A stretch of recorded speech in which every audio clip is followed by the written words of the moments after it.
Hello friends, hi. ನಾನು ನಿಮ್ಮ ಶಂಕರ್ ಗಲಿ food ಚಾನಲಿಂದ ಇವತ್ತು ಏನಕ್ಕೆ ಈ ಥರ ವೀಡಿಯೋ ಮಾಡ್ತಾಯಿದ್ದೀನಿ ಅಂದರೆ, ಇವತ್ತು ನಾನು ಮೈಸೂರಿಗೆ ಬಂದಾಗೆಲ್ಲ ಒಂದು ಹೋಟ್ಲಿಗೆ ಹೋಗಬೇಕು ಅಂತ ತುಂಬ ಆಸೆ ಇದೆ. ಅದನ್ನು ಇವತ್ತು ಈಡೇರಿಸ್ಕೊತಾಯಿದ್ದೀನಿ. ಅದು ಯಾವ ಹೋಟ್ಲು ಹನುಮಂತು, ಒರಿಜಿನಲ್ ಹನುಮಂತು ಬಿರಿಯಾನಿ ಎಲ್ಲಿ ಸಿಗುತ್ತೆ, ಪಲಾವ್ ಎಲ್ಲಿ ಸಿಗುತ್ತೆ ಅಂತ ಅದು ಕಷ್ಟಪಟ್ಟು ಹುಡುಕಿದ್ದೀನಿ.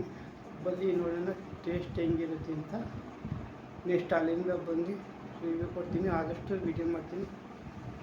ಅಲ್ಲಿವರೆಗೆ ಯಾರ್ಯಾರು ನನ್ನ ಚಾನಲ್ ಸಬ್ಸ್ಕ್ರೈಬ್ ಆಗಿರೋದ್ರೆ ಈ ಕೂಡಲೇ ನನ್ನ ಚಾನಲ್ಗೆ ಸಬ್ಸ್ಕ್ರೈಬ್ ಆಗಿ ಬಲ್ಲಿ ಹೋಗೋಣ. ಆಮೇಲೆ ಬನ್ನಿ ಮತ್ತೆ ರಿವ್ಯೂ ಕೊಡ್ತೀನಿ ಹೆಂಗಿರುತ್ತೆ ಅಂತ. ನನ್ನ ಚಾನಲ್ಗೆ ಪ್ಲೀಸ್ ಸಬ್ಸ್ಕ್ರೈಬ್ ಆಗಿ.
ಫ್ರೆಂಡ್ಸ್, ಇವಾಗ ನಾನು ಹನುಮಂತು ಬಿರಿಯಾನಿ ಪಲಾವಿಗೆ ಹೋಗಿ ಬಂದೆ. ಒರಿಜಿನಲ್ ಹನುಮಂತು ಹೆಸ್ರೇನು ಅಂದರೆ ಹನುಮಂತು ದೇವಿ ಮೆಸ್.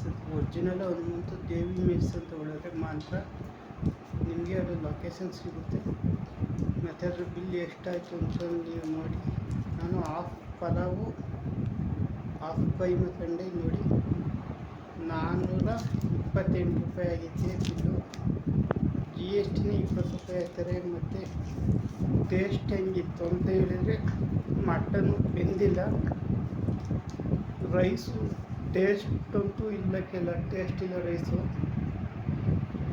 ಕೈಮಾ ಉಂಡೆ ಪರವಾಗಿಲ್ಲ, ನೀವು ಆದಷ್ಟು ಕೈಮಾ ಉಂಡೆ.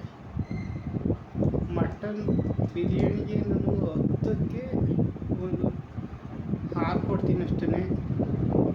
ಇಂದ ಅಷ್ಟಕ್ಕಷ್ಟೇ, ಅಷ್ಟೇ ಚೆನ್ನಾಗಿಲ್ಲ. ಮುಂಚೆ ದರ್ಶನು, ಸುದೀಪು ಅವರೆಲ್ಲ ಯಶು ಎಲ್ಲ ಹೋದಾಗ ಬೇರೆ ಏನು ಮಾಡ್ತೀವಿ ಅದಕ್ಕೆ ಟೇಸ್ಟ್ ಚೆನ್ನಾಗಿತ್ತು ಬರೋದು. ಇವಾಗಿನ ಅಷ್ಟಕ್ಕಷ್ಟೇ ನೋಡಿರ್ಬೋದು. ನಾನು ಈಗ ಆಲ್ಮೋಸ್ಟ್ 8 ಗಂಟೆಗೆ ಹೋಗಿದ್ದೆ. ಜನ ನೀವು ವಿಡಿಯೋದಲ್ಲಿ ನೋಡಿ ಒಬ್ಬರು ಇಲ್ಲ. ಮುಂಚೆ 6 ಗಂಟೆಗೆ ಕ್ಯೂ ನಿಂತ್ಕೊಳ್ಳೋರು ಅಂತ ಹೇಳಿದ್ರು. ಇವಾಗ ಆಲ್ಮೋಸ್ಟ್ ಒಬ್ಬರು ಇಲ್ಲ. ನೀವೇ ನೋಡ್ತೀರ ವೀಡಿಯೋದಲ್ಲಿ. ಇದು ಈ ವಿಡಿಯೋ ನೋಡಿ ನಿಮ್ಗೆ ಹೇಳ್ಬೋದು. ಎಲ್ಲ ಮಧ್ಯಾಹ್ನ ಹೊತ್ತು ಯೂಟ್ಯೂಬರ್ಸ್ ಎಲ್ಲ ಮಧ್ಯಾಹ್ನ ಹೊತ್ತು ಸಂಜೆ ಹೊತ್ತು ಹೋಗಿ ವಿಡಿಯೋ ಮಾಡೋರು ಚೆನ್ನಾಗಿರೋದು. ಆದಷ್ಟು ನಾಳೆ 8 ಗಂಟೆಗೆ ಹೋದೆ ನೋಡೋಣ ಅಂತ. 8 ಗಂಟೆಗೆ ಹೋದರೆ ನಿಮಗೆ ಜನ ನೋಡ್ತಿರ್ತೀರ. ನೋಡಿ, ಇನ್ಯಾವ್ದಾರು ಹೋಟ್ಲು ಏನಾರು ಬೇಕು ಅಂದರೆ ನನಗೆ ಕಾಮೆಂಟ್ ಮಾಡಿ. ಸಿಗೋಣ ನೆಕ್ಸ್ಟ್ ವೀಡಿಯೋದಲ್ಲಿ. ಅಲ್ಲಿವರೆಗೂ take care, bye bye, see you. ನನ್ನ ವೀಡಿಯೋನ ದಯವಿಟ್ಟು ಸಬ್ಸ್ಕ್ರೈಬ್ ಮಾಡಿ, ಸಪೋರ್ಟ್ ಮಾಡಿ. ಇದಕ್ಕಿಂತ ಇನ್ನೂ ತುಂಬ ವೀಡಿಯೋಗಳು ನಿಮ್ಮ ಮುಂದೆ ಬರ್ತಾ ಇರುತ್ತೆ. ಬಾಯ್ ಬಾಯ್.